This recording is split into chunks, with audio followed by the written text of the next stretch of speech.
갤럭시 노트 20 카메라 결로 현상이 연일 화제에 오르고 있습니다. 어떤 이슈인지 확인해보고요. 그 전에 버즈라이브 중고 매물이 쏟아지고 있다고 하는데 어떻게 된 일인지 살펴보겠습니다. 위클리 IT7 시작합니다. 액티브 노이즈 캔슬링이 탑재되었다는 갤럭시 버즈라이브가 중고 매물로 많이 나오고 있는 상황이라고 합니다. 중고거래 사이트에만 가도 굉장히 많은 매물들을 확인할 수 있는데요. 가격은 보통 14만원, 16만원대에 형성되어 있습니다. 이미 무선 이어폰이 있고 노이즈 캔슬링에 대한 성능에 의문이 들어서 다시 중고로 되판다는 의견도 있었어요. 이렇게 많이 나오고 있는 만큼 허위 매물 사기도 이어지고 있다는데요. 판매자가 보내는 링크는 절대 클릭하지 말고 공인된 플랫폼에서 제공하는 안전결제를 이용하는 것도 방법이라고 하네요. 그래도 가장 좋은 방법은 직거래겠죠? 최근 꼭 지워야 할 중국 앱이라는 리스트가 퍼지고 있죠. 중국에서 만든 앱이 무단으로 개인정보를 수집할 수 있다는 걱정 때문에 이를 막기 위해서 앱을 지우자는 이야기인데요. 거기에 황당하게도 한국에서 만든 앱이 껴있었어요. 바로 캔디 카메라인데요. 캔디 카메라는 JP 브라더스에서 만든 국산 앱인데요. 셀피 자주 찍으시는 분들이라면 한 번쯤은 이용해 보셨을 겁니다. 문제는 이 캔디 카메라라는 이름을 중국에서 무단으로 도용한 건데요. 이름은 정확하게 스위트 셀피인데 옆에 캔디 카메라라는 단어를 붙이면서 우리 국산 앱에 피해를 끼쳤죠. 자세히 보면 앱 이미지도 비슷하게 느껴지죠? 이에 대해 현재까지는 마땅한 대응책이 없어서 더 문제인 것 같네요. 5G, 요금만 비싸다는 이유로 아직까지는 홀대받고 있는 게 사실이죠.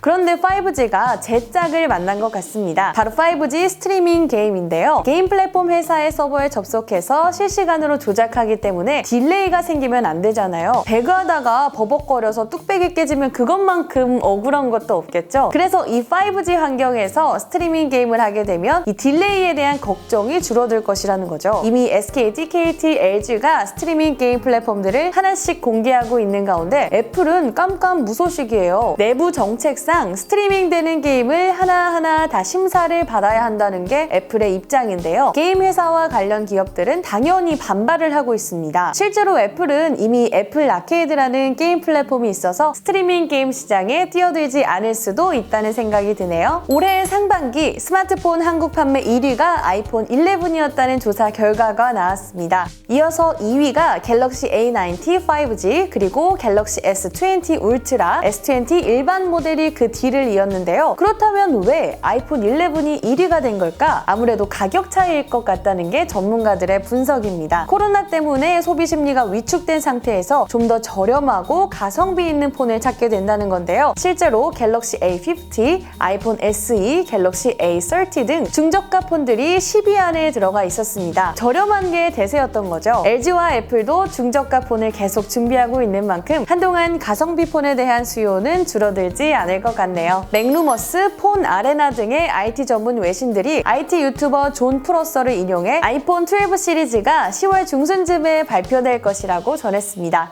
맥루머스는 행사가 10월 13일에 열리고 사전 예약은 16일부터 출고 날짜는 23일이라고 예상했어요. 물론 우리나라는 항상 더 늦게 출시됐었으니까 아마 11월은 되어야 구매할 수 있을 것 같은데요. 그리고 아이폰 12 프로와 프로 맥스는 11월에 공개가 되고 늦으면 내년 초까지 기다려야 할 수도 있다고 하네요. 가격의 경우 아이폰 12 프로와 프로 맥스는 각각 한화로 118만원, 130만원 정도로 보입니다. 기다리는 동안 애플워치 6와 8세대 아이패드가 먼저 출시될 거라는 이야기도 나오는데요. 존 프로서는 출시 행사 따로 없이 보도자료만 내놓는 방식으로 진행할 것 같다고 합니다. 이번에 2세대 아이폰 SE가 공개됐을 때처럼 한다고 보시면 될 것 같아요. 삼성전자 갤럭시 노트 20 울트라의 화질이 세계적인 화질 평가기관 디스플레이 메이트로부터 세계 최고 수준의 성능을 인정받았습니다. 짝짝짝짝짝짝 애국심이 차오르는데요. 좀 더 자세히 설명드리자면 최근 화질 평가에서 갤노트 20가 최고 등급인 엑설런트 A 플러스 등급을 받았대요. 디스플레이 밝기와 블루라이트 발생량을 전작과 비교했을 때 밝기는 23%나 증가한 제곱미터당 1609 칸델라였습니다. 칸델라라는 단위는 1제곱미터 안에 있는 촛불의 개수거든요. 1m 사각형 안에 1609개의 촛불이 들어가 있을 정도의 밝기라는 거죠. 또 블루라이트도 13%나 감소해 좋은 평가를 받을 수 있었다고 하네요. 이렇게 화질로 엄청나게 칭찬을 받은 갤럭시 노트 20 위클리티 울트라지만 반대로 다른 문제가 생겨났습니다. 바로 카메라 모듈 부분의 결로 현상 때문이에요. 이 모듈 안쪽에 기온에 따라 습기가 찬다는 건데요. 100만 원 넘게 주고 산 프리미엄 휴대폰인데 이런 현상이 나타나도 되는 거냐라는 소비자들의 불만입니다. 반면에 삼성 측은 원래 그런 거다라는 답변을 주고 있는 건데요. 실제로 아이폰에서도 가끔 이런 결로 현상이 생기는 경우가 있다고 하네요. 그래도 소비자들이 이에 대한 문제를 제기하는 만큼 삼성이 더 적극적인 자세로 대응을 해줬으면 하는 바람이 있네요.